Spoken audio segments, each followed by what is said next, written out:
आरक्षणाच्या मागण्या मान्य करा, नाहीतर मराठा समाज विधानसभा निवडणूक लढणार असल्याची घोषणा जरांगे पाटील यांनी केली आहे। लोकसभा निवडणुकीमध्ये दगाफटक्याच्या शक्यतेने सत्ताधारी घायल झालेले असताना जरांगे पाटील यांनी केलेल्या घोषणेने सत्ताधाऱ्यांची धाकधूक आता आणखीन वाढली आहे।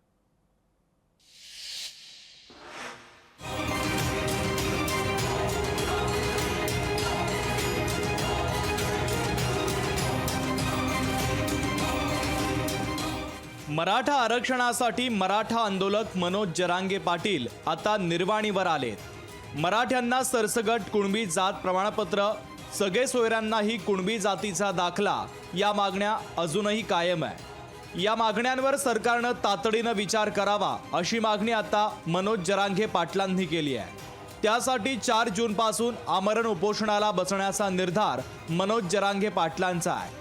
या मागण्या पूर्ण झाल्या नाही तर विधानसभेला 288 उमेदवार उभे करणार असल्याचं जरांगे पाटलांनी म्हटलंय। जर सगळ्या स्वरीची अंमलबजावणी दिली नाही आणि मराठा आणि कुणबी एकच हे जर नाही मंजूर केलं तर मग मात्र 100% विधानसभेला 288 मध्ये उभा करणार सगळ्या जाती धर्माच्या। धन्यवाद।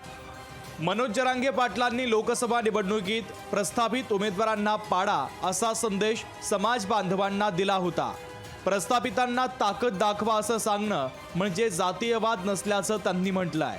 दुसरीकडे मनोज जरांगे पाटलांनी आंदोलनाची घाई करू नये असं आवाहन सत्ताधाऱ्यांनी केलंय।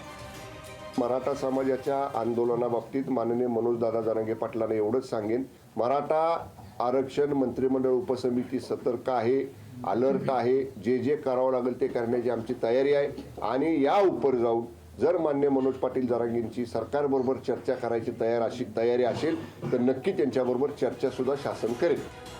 जरांगे पाटील काहीही म्हणत असले तरी लोकसभा निवडणुकीत सर्वत्र नाही पण काही मतदारसंघात मराठा फॅक्टर सत्ताधाऱ्यांच्या विरोधात होता हे नाकारता येत नाही।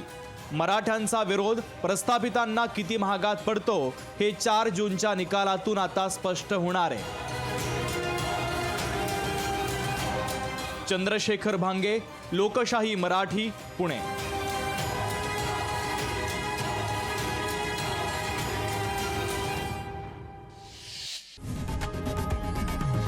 लोकशाही मराठी ऐका, पहा, जागरूक रहा।